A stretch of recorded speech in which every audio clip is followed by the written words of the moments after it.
The sun is down, the sky is dark, and it is time to go to sleep. But sometimes sleep does not come as quickly as we hope.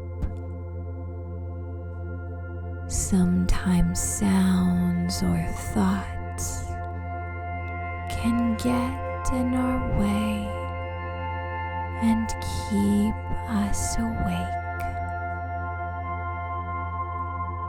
This is exactly the problem a little fairy I know had. This particular fairy was named Violet. Violet had a beautiful and happy life. She loved everything about it. She loved the forest she lived in. She loved the white polka dots on the red roof of her little toadstool home. And Violet especially loved the wildflowers that spread all around the forest floor. Every day, she would gather seeds and nuts and berries to trade with the squirrels. And every day, she would wave to the bumblebees as they buzzed on their merry way to and from the hive. Violet enjoyed every bit of the forest. Every day, a new show was on display just for her. Clouds passing in the sky, rain falling onto the leaves of the trees, rainbows reaching from behind a gray sky, caterpillars emerging from a chrysalis as a butterfly and spreading their great colorful wings for the very first time. It was all beautiful, and it was all home. Violet worked very hard all day, stopping at moments to take in the beautiful sights and sounds around her. Violet would gather her nuts and seeds to trade and to plant and to cook. She would also check on her plant friends to make sure they had plenty of water and sunlight. And in return, the flowers would share their petals, and the trees would share their leaves. Violet was very grateful for their gifts, and she knew they came from the goodness of the flowers and the trees' hearts. For everything in the universe has a heart. With these precious gifts from her friends, Violet would sew together curtains and clothes and blankets for her home, and also for her squirrel and hedgehog and rabbit friends to help keep them warm through the long winter months. Violet's favorite gift, however, were the petals that the roses shared with her.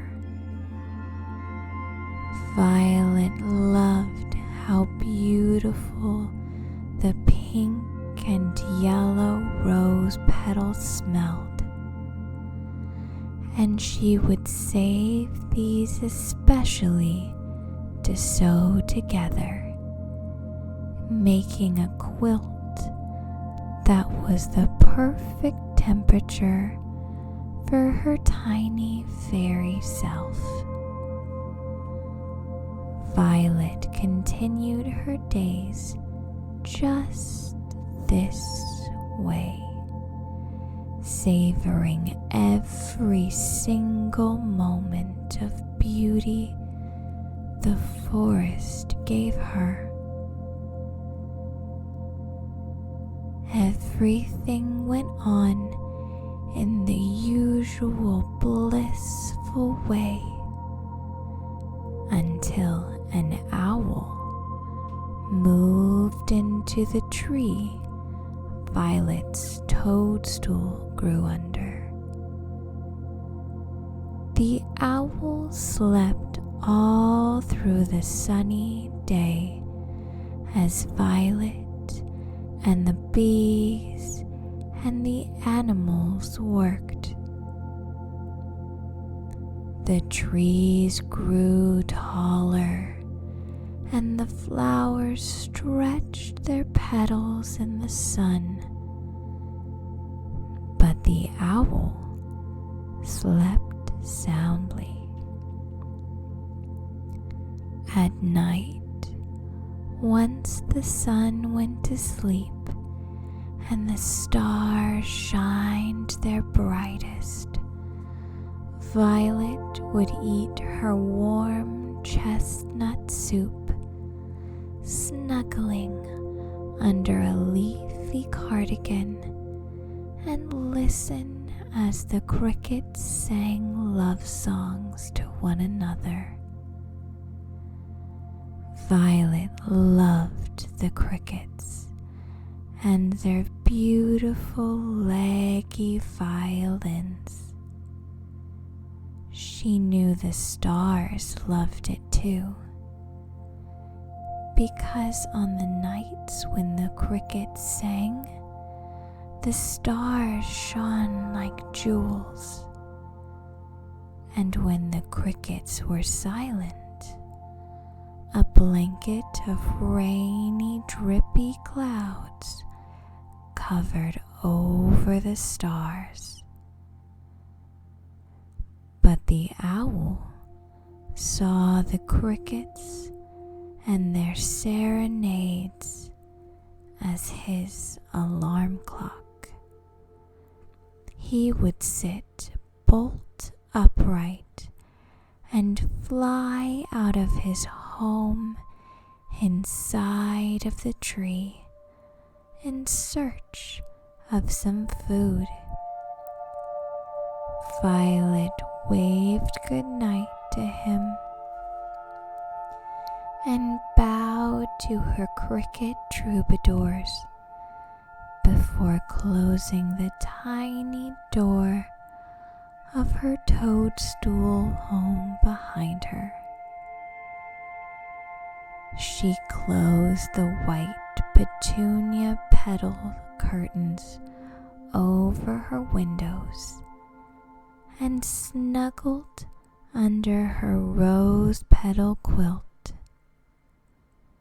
She breathed in deeply, letting the beautiful rosy smell fill her up.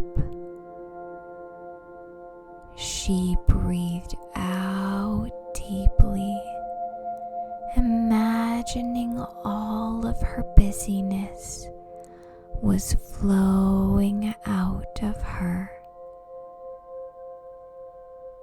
Violet did this until all that was left in her tummy and heart was the smell of the rose petal quilt and a happy sort of calm.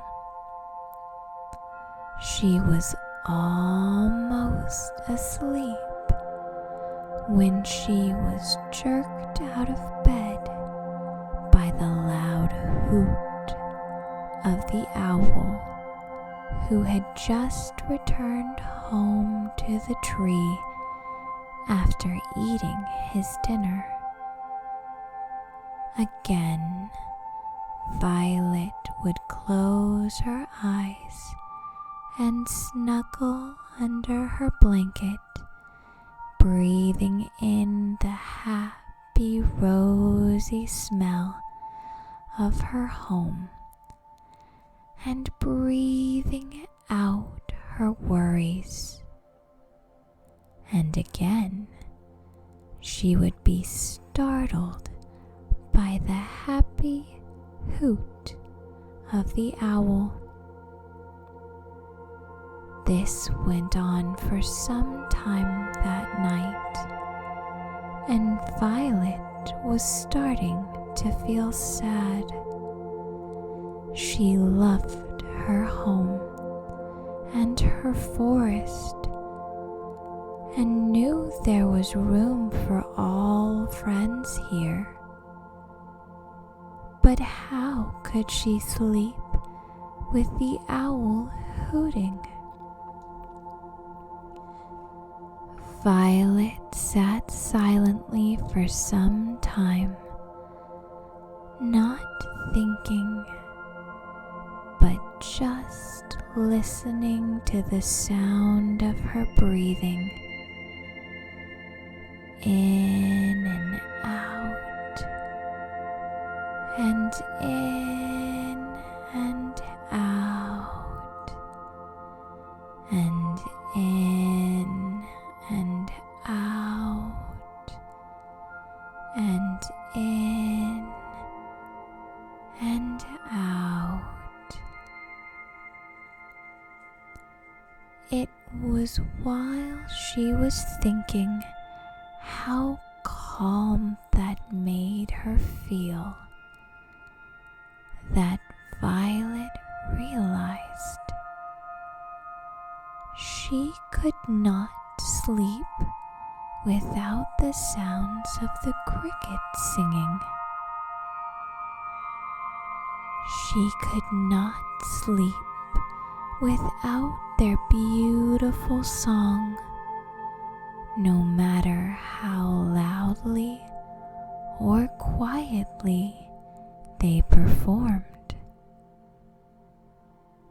The owl was now part of their forest, and she decided she simply could not sleep without his song either.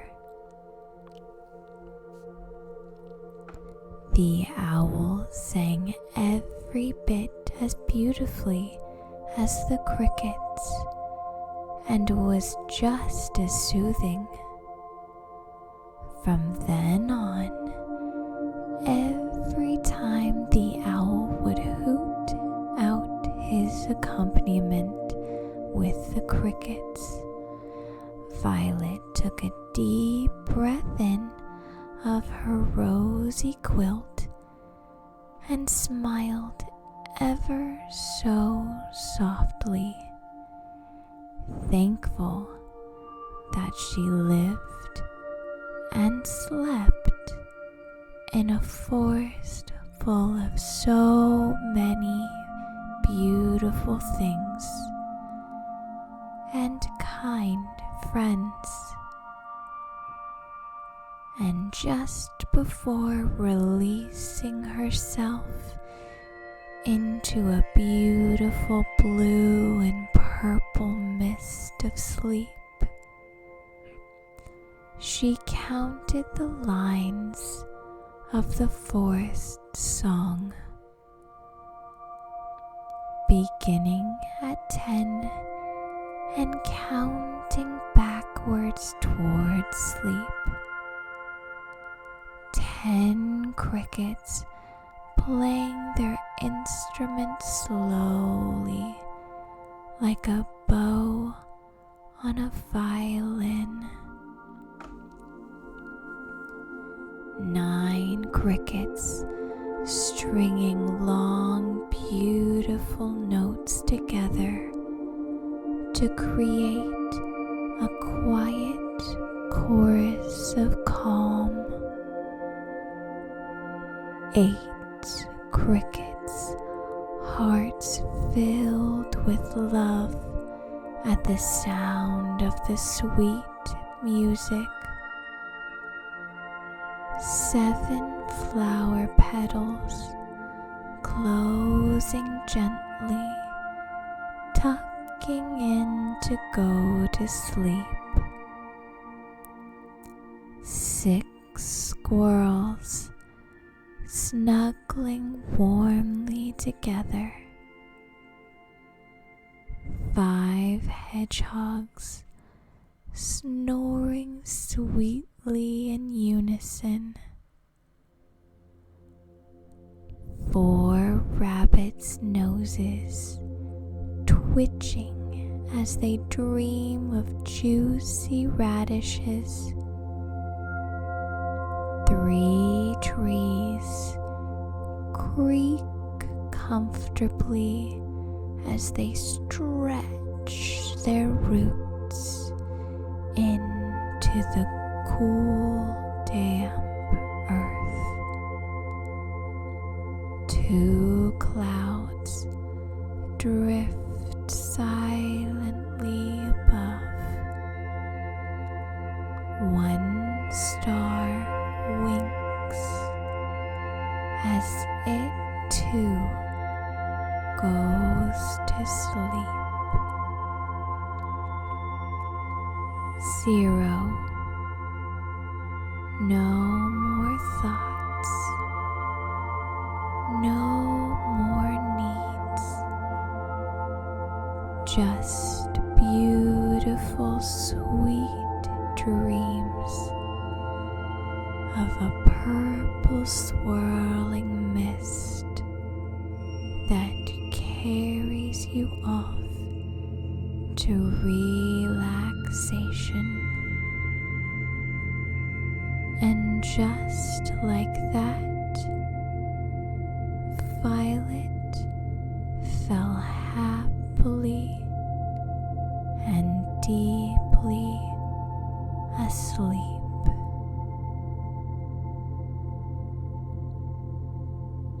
The sun is down. The sky is dark. And now we fall asleep.